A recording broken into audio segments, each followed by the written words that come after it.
Happy Diwali to all of you. और आपका स्वागत है आज के इस सेशन में। इस सेशन में आपको दीपावली के बारे में एस्ट्रोलॉजिकल इंपॉर्टेंस बताया जाएगा, प्लस जो कल धनतेरस है उसके बारे में इंपॉर्टेंस, और दीपावली के जो हम रेमेडीज है, उपाय है, उसका क्या इंपॉर्टेंस है। क्योंकि काफ़ी लोगों को बहुत कुछ मालूम है, लेकिन उससे हटके कुछ ऐसी चीज़ें जो जाननी बहुत ज़रूरी है। तो सबसे पहले मैं भगवान से प्रार्थना करता हूँ कि आपके लिए ये दीपावली आपके और आपके परिवार के लिए बहुत ही शुभ हो और आने वाला समय भाग्यशाली हो। ये मेरी दिल से भगवान से प्रार्थना है। तो शुरू करते हैं। सबसे पहले मैं आपको शॉर्टकट में कुछ चीज़ें बताऊंगा कि जो दीपावली का इम्पोर्टेंस है, जो अब से बहुत साल पहले शुरू हुआ था। आजकल क्या है कि हम फोकस करते हैं ज़्यादातर लाइटिंग पे, कि ज़्यादा हम लाइट जला देते हैं या फिर पटाखे या फिर मीठा या कुछ धनतेरस पे सामान खरीद लेते हैं। लेकिन अगर आप ज्योतिष के एंगल से देखें, एस्ट्रोलॉजिकली अगर आप समझें इस चीज़ को, तो आपको इसकी गहराई समझ में आएगी। तो नंबर वन आपको बताना चाहूँगा कि हर साल के अंदर जो 12 महीने होते हैं, हर महीने में अमावस्या आती है। लेकिन इस अमावस्या में क्या खास होता है? जो सूर्य है, जिसके लिए उच्च राशि मेष है, वो एक राजा के समान है, ऊर्जा का कारक है, जो इस सोलर सिस्टम को या ब्रह्मांड के अंदर वो ऊर्जा देने के लिए, और धन रूपी ऊर्जा, ज्ञान रूपी ऊर्जा देने के लिए, खाली धन के लिए नहीं, क्योंकि दीपावली को हम सिर्फ धन से जोड़ते हैं।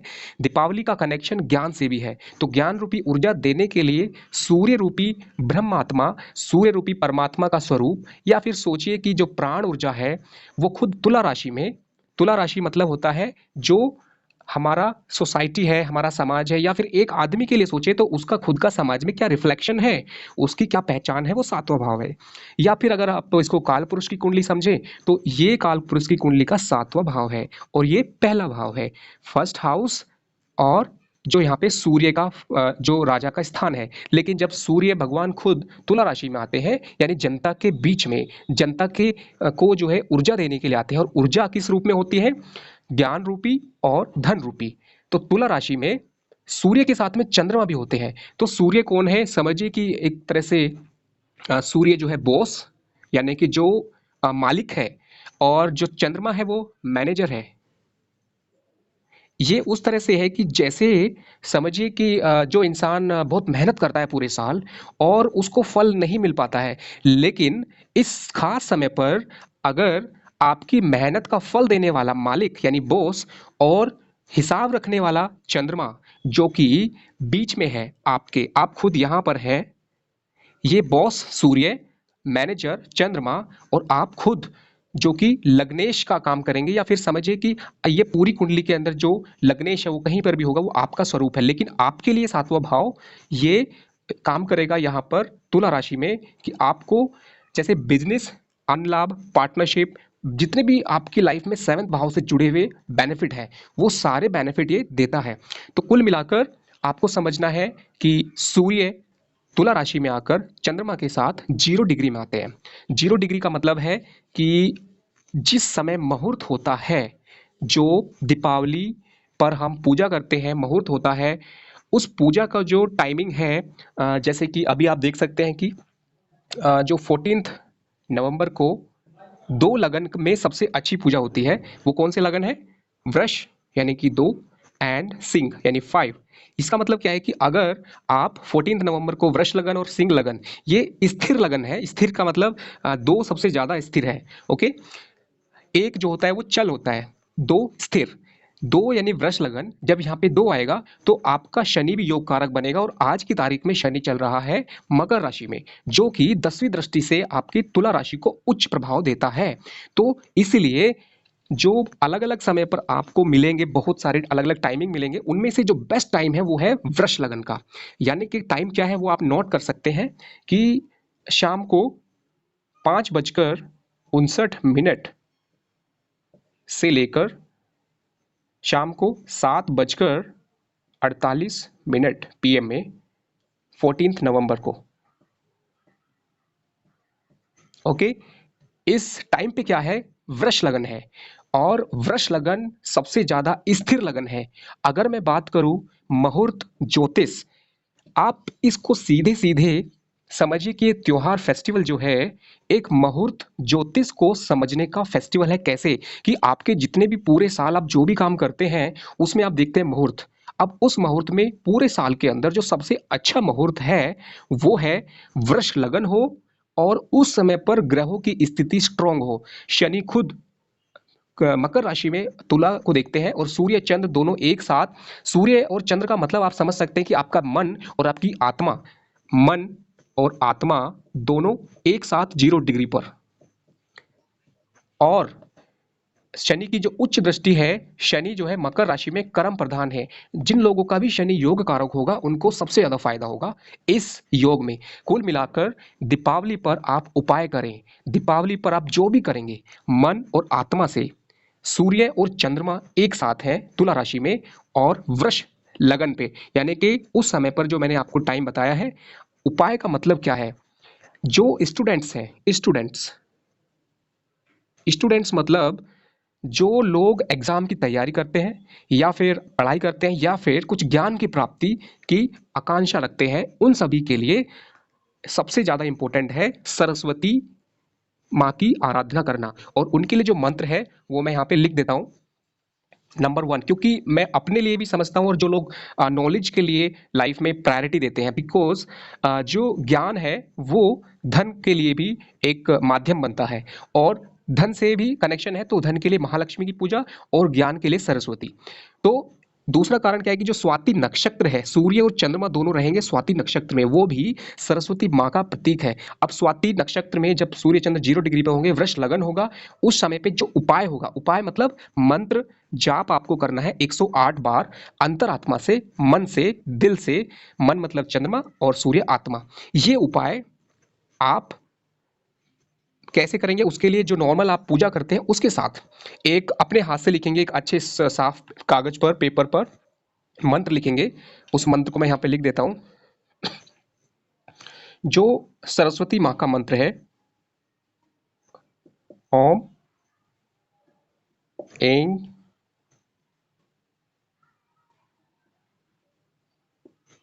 ह्रीं क्लीं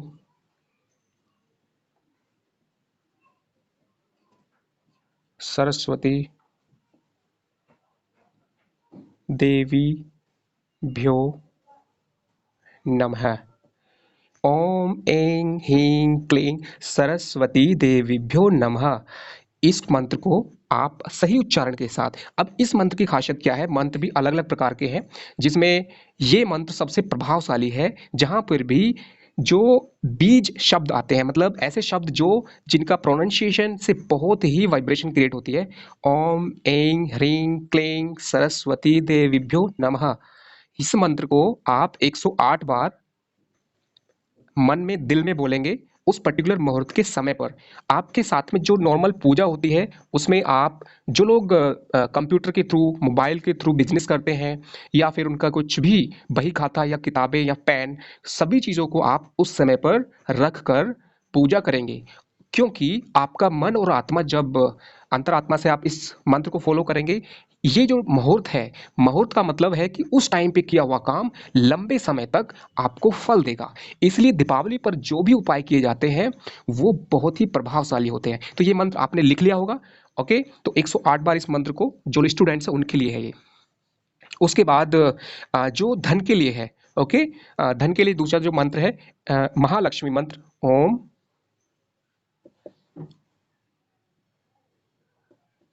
श्रीं ह्रीं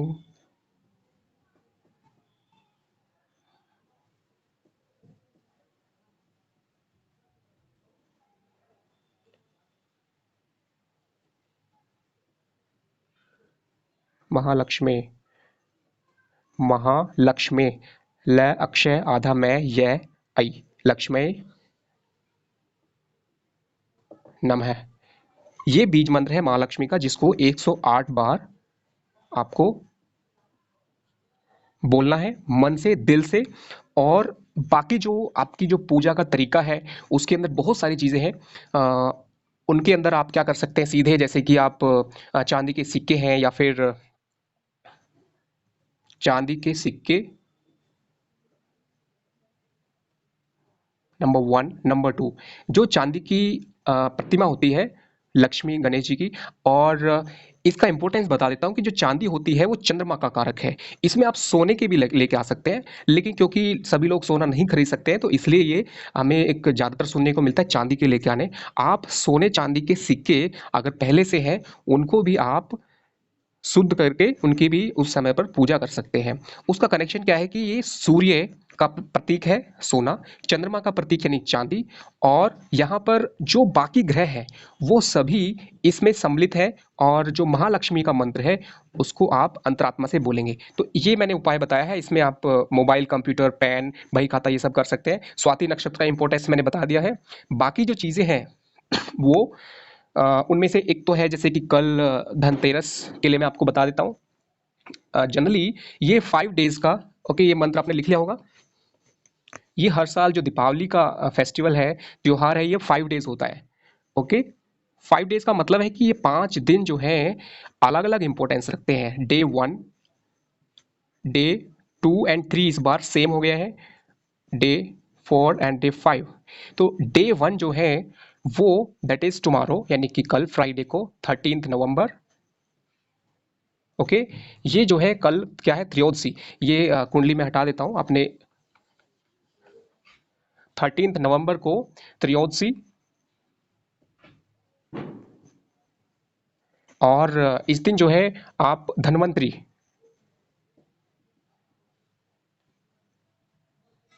की पूजा करेंगे।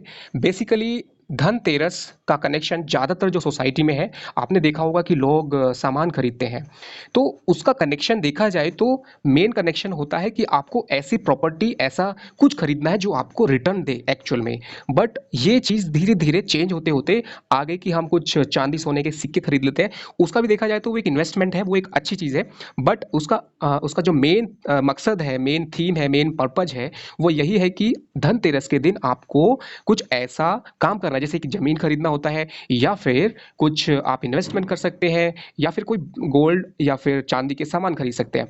प्रतीक रूप में जो आप खरीदते हैं वो एक खुशी के लिए, एक तरह से एक पूजा के लिए एक अच्छा है, लेकिन उसका मकसद आप हमेशा याद रखें, उसको भूलें ना। आप कोई नया बिजनेस शुरू कर सकते हैं। और दूसरा, धनवंतरी की जो पूजा है, इससे भी आप समझेंगे कि सूर्य उस समय पर जो तुला राशि में नीच में है, वहां पर आपकी इम्यूनिटी के लिए आपको ध्यान रखना है। इम्यूनिटी के लिए इस दिन क्या करते हैं कि हल्दी की गांठ, यानी कि जो हल्दी होती है कुदरती, उसका पाउडर ना खरीदें। आप खुद हल्दी की जो नेचुरल मतलब ओरिजिनल प्योर हल्दी की जो गांठ आती है उनको खरीदें, उनको पिसवाएं और उसको अपने घर में इस्तेमाल करें। तो ये जो है बहुत इंपॉर्टेंट है। और इस दिन जो है चंदन, हल्दी, चावल, चावल का मतलब भी ये अक्षतम बोला जाता है। अक्षत मतलब जो कभी क्षय ना हो। इसका इस्तेमाल अगर तिलक के लिए किया जाए तो इसका प्रभाव अक्षत कहलाता है, हल्दी के साथ। ओके, आप इस दिन से जो है एक नया चंदन, हल्दी, ये चावल पूजा की जगह पर रखें और एक नियम बनाएं। ओके, नियम क्या बनाना है आपको कि हर बार लगातार कंटिन्यूअसली आपको हमेशा कुछ अपने लाइफ के लिए, चाहे वो धन के मामले में, जॉब, या फिर एजुकेशन, या फिर एग्जाम, ये सारी चीज़ों के लिए जो भी आपका प्लानिंग है उस प्लानिंग को एक पेपर पर लिखें, अपनी डायरी में लिखें। जो भी आप दिल से चाहते हैं उस डायरी में लिख कर, जो भी आप चाहते हैं, जब आप पूजा करते हैं उस समय पर उस डायरी को आप भगवान के सामने रखकर, समर्पित कर कर उसकी प्लानिंग करें कि मुझे संकल्प लेना है, प्रतिज्ञा लेनी है और एक कोशिश करनी है, और मुझे पूरा विश्वास है कि ये काम सफल होगा। तो ये एक मुहूर्त है, ये एक मौका है। मुहूर्त को आप एक मौका समझे, एक अवसर समझे, एक अपॉर्चुनिटी समझे। इसको मिस ना करें। 100% इस मौके को बेस्ट से बेस्ट बनाएं। ओके, कुछ लोगों को होता है कि इन चीज़ों में विश्वास कम होता है, या फिर उनको ऐसा लगता है कि कोई फर्क नहीं पड़ता। बट क्या होता है, एस्ट्रोलॉजी का मीनिंग ही एक टाइमिंग है। आपको एक समय पर, अगर एक पर्टिकुलर टाइम में, जैसे कि किसी को अगर कोर्ट केस रिलेटेड कुछ इश्यू है, पर्टिकुलर टाइम पे अगर वो एक्शन लेता है, कुछ करता है, तो उसको फायदा सबसे ज़्यादा होता है। ये ऐसे एग्जाम्पल्स मैं आपको बाद में मुहूर्त ज्योतिष में बताऊंगा। अभी के लिए इतना समझिए कि आप एक डायरी बनाएं और उसमें जो भी आप चाहते हैं वो लिखें और उसको आप अच्छे से फॉलो करें। 13 नवंबर 13 नवंबर को त्रयोदशी धन्वंतरि की पूजा करें। धन्वंतरि मतलब आप अपने आरोग्य के लिए, स्वास्थ्य के लिए कुछ ना कुछ डायरी में लिखें। इस डायरी का मकसद सिर्फ इससे नहीं, जो भी आप दिल में चाहते हैं सब कुछ, इवन आपका स्वास्थ्य, सब कुछ आप इसमें कर सकते हैं। और इसके लिए जो टाइम है वो दोपहर को 2:36 ओके, यानी कि कल 2:36 से लेकर शाम को 5:58 17:58 ओके PM। ये जो समय है ये है धन्वंतरि, जो धन के लिए, धन और आरोग्य दोनों के लिए। ओके, आपको पूजा करना है और मैंने इसको आपको तरीका बता दिया है। दूसरा, आपको कल के लिए क्या करना है, श्री सूक्त, इसका आपको पाठ करना है। ओके, जो लोग समझिए कि स्पेशली धन के लिए जो बिजनेसमैन है उनको साथ में पाठ जो करते हैं वो करते हैं देवी पाठ। खास करके जो लोग बिजनेस में है उनको देवी पाठ बहुत जरूरी है। और जो लोग जिनको मतलब बिजनेस से रिलेटेड, उनको ये 100% करना चाहिए। बाकी सभी लोग करेंगे तो इसका जरूर लाभ होगा, धन से संबंधित और साथ में जो आपका बिजनेस है, जो आपका एजुकेशन रिलेटेड, उससे भी आप करेंगे। और आरोग्य के लिए आप कुछ भी चीज़ ऐसे, जो शास्त्रों में लिखा है वो हल्दी की गांठ के लिए है, लेकिन आप आरोग्य से जुड़ी हुई जो भी इम्यूनिटी वाली चीज़ें हैं उस दिन आप लेकर आएँ और एक नियम के अनुसार उनको फॉलो करना शुरू करें। उसके बाद जो डे, ये डे 1 कंप्लीट हो गया। उसके बाद जो डे 2 एंड 3 है, यानी कि इस बार जो छोटी दिवाली,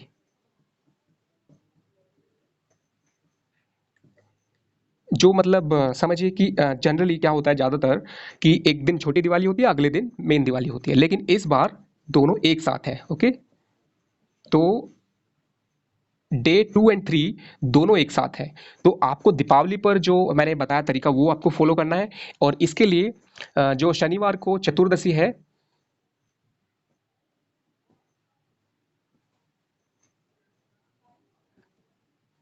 शनिवार को चतुर्दशी, उस दिन जो है आप भैरव उपासना भी कर सकते हैं। जो लोग भैरव के उपासक हैं उनके लिए तो बहुत ही एक इम्पोर्टेंट, पूरे साल में सबसे इम्पोर्टेंट ये समय होता है। उसके अलावा आरोग्य का इम्पोर्टेंस सबसे ज़्यादा होता है। ओके, आरोग्य का मतलब होता है कि ये हो गया। ओके, इसके बाद मैंने आपको मुहूर्त बता दिया है, वृष लगन मैंने बताया था, तो उसको मैं रिपीट नहीं कर रहा हूँ अभी। इसका इम्पोर्टेंस बाकी कंप्लीट हो चुका है। आप दीपावली पर रंगोली, ये आपको शायद, और एक रंगोली ऐसी अपने मतलब कोई ऐसी पेंट की या कुछ ऐसे स्टिकर या डिज़ाइन की बनाएं जो बहुत अच्छी आपको परमानेंट पूरे साल रहे। जो लोग रंगोली बनाते हैं ऐसी जो मतलब हट जाती है, तो कुछ रंगोली परमानेंट भी बनाएं। परमानेंट टाइप का रंगोली मतलब कुछ ऐसा डिज़ाइन पेंट से बना सकते हैं, दरवाजे भी बना सकते हैं, पूजा स्थान भी बना सकते हैं, ये आप कर सकते हैं। ओके, तो ये सबसे इम्पोर्टेंट है। बाकी जो दिवाली का मुहूर्त एक रात को आता है वो आता है सिंह लगन के लिए। जैसे मैंने बताया कि शाम के टाइम पे वृष लगन है जो कि अच्छा है सभी के लिए, लेकिन सिंह लगन में रात के समय पर भी, एक सिंह लगन का मतलब हो गया कि रात के टाइम पे 12 बजे के आसपास भी काफ़ी लोग पूजा करते हैं। यहाँ पे सिंह आएगा 5 6 7 8 9 10 11 12 1 2 3 4। बेसिकली अगर आपका सिंह लगन है उस टाइम पे ये ज़्यादा लॉजिकल होगा कि आप उस समय पर कर सकते हैं। अदरवाइज बाकी सभी के लिए जो मैंने वृष लगन का टाइम बताया है वो सबसे अच्छा है। लेकिन कुछ लोग जो मीन्स तंत्र से जुड़े हुए एक्सपर्ट होते हैं उनके लिए वो रात का समय होता है। ओके, इसलिए उसके ऊपर मैं ज़्यादा चर्चा नहीं कर रहा हूँ। जस्ट आपको रफली मैंने बता दिया है कि आप अपने mobile, computer, pen, diary and all सभी चीज़ों का कर सकते हैं। तिलक लगाए इम्यूनिटी के लिए कर सकते हैं। और इसका जो इम्पोर्टेंस है, एस्ट्रोलॉजिकल इम्पोर्टेंस, ये बाकी जो हिस्ट्रिकल इम्पोर्टेंस है, आपको पता होगा कि जो रामायण में श्री राम 14th मीन्स 14 साल का वनवास था। ओके, तो आज के लिए इतना ही। बाकी ये सारी चीज़ें आपको पता है इसलिए मैं उन पे ज़्यादा चर्चा नहीं करूँगा। और मेरा मकसद था एस्ट्रोलॉजिकल कनेक्शन आपको बताना। और मेन जो मंत्र थे वो ज़्यादा इंपॉर्टेंट है। और जो भी मैंने बताया इस वीडियो को मैं आपके पास भेज दूंगा, आप उसको अच्छे से देख सकते हैं। Okay, thank you and wish you a very happy Diwali. और मुझे उम्मीद है कि आपका जो भी ज्ञान है, काफ़ी चीज़ें आपको मुझसे ज़्यादा पता होंगी, आप उसे शेयर कर सकते हैं। Okay, thank you.